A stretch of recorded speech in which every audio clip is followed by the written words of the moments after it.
Guess who spoke today? Xi Jingping. Finally, he faced the world.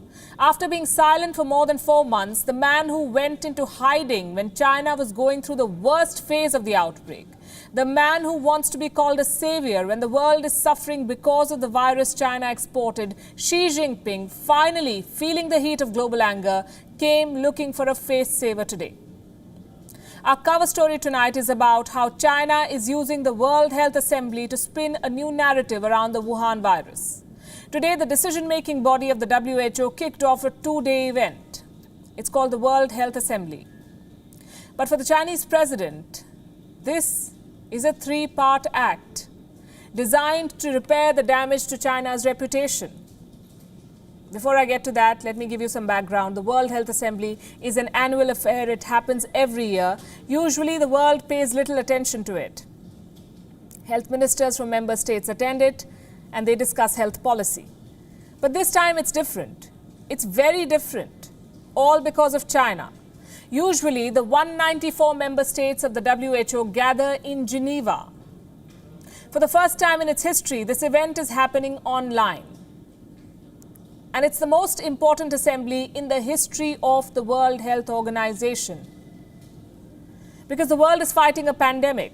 More than 47 lakh people have been infected by the Wuhan virus. More than 3,15,000 people have died. The world wants answers from China. The world wants answers from the World Health Organization. So here's the first thing they did today. Draw up a resolution. A resolution that demands an investigation into the outbreak. Initially, 60 countries backed the call for such a probe. And that list of 60 included India. The momentum continued to grow. And now more than 100 countries the world over are supporting the demand for a probe.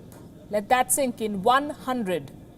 The resolution does not name China, but anyone who doesn't see this as aimed at China has to be living under a rock. It's obvious. And it is bound to raise some serious questions for China to answer. Questions like the ones we've been asking since December. What happened in Wuhan? How did the disease spread so widely and so quickly? Why did the WHO miss human-to-human transmission when it was there to see? At the center of all these questions is China and how much China has been trying to hide. Now, this is interesting. This morning, the Chinese Foreign Ministry said an investigation right now is, quote-unquote, premature.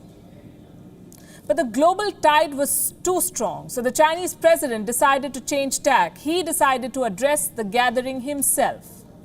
His mission was clear: defend China, buy the silence of members, and promise solution, a 3-pronged approach. President Xi Jinping delivered the speech from his office. He did not contest the demand for an investigation. He said China will support an investigation led by the WHO, which is basically, we'll investigate what we did. Not very much, but a start nonetheless.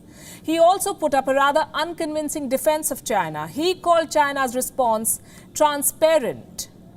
That's not all. He preached the world about information sharing. All along, China has acted with openness, transparency, and responsibility. We have provided the information to the WHO and relevant countries in the most timely fashion. We have released the genome sequence at the earliest possible time. We have shared control and treatment experience. We have done everything in our power to support and assist countries in need.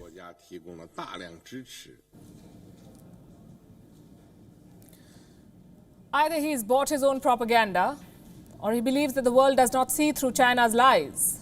China's transparency is frankly an oxymoron.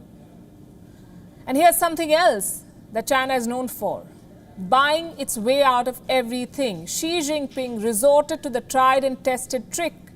He whipped out China's checkbook again and offered $2 billion in international assistance. I would like to announce China will provide $2 billion of international assistance within 2 years to help the COVID-19 response and with economic and social development in affected countries, especially developing countries.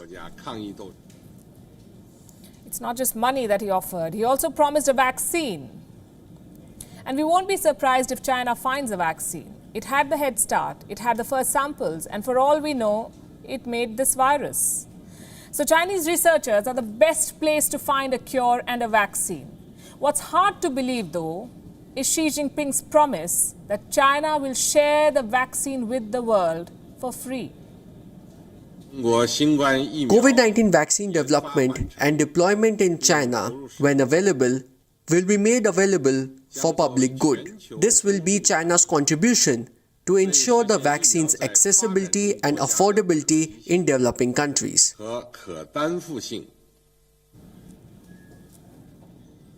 The world has trust issues with things made in China. What you pay for, is faulty. Imagine the quality of what you're given for free. Anyway, Xi Jinping is trying to get an image makeover here after creating this crisis. His government wants to evade scrutiny by offering money and a vaccine that may or may not come. Remember, there's no vaccine yet for SARS or MERS. Developing a vaccine for coronavirus, and that too so quickly, is a tall ask.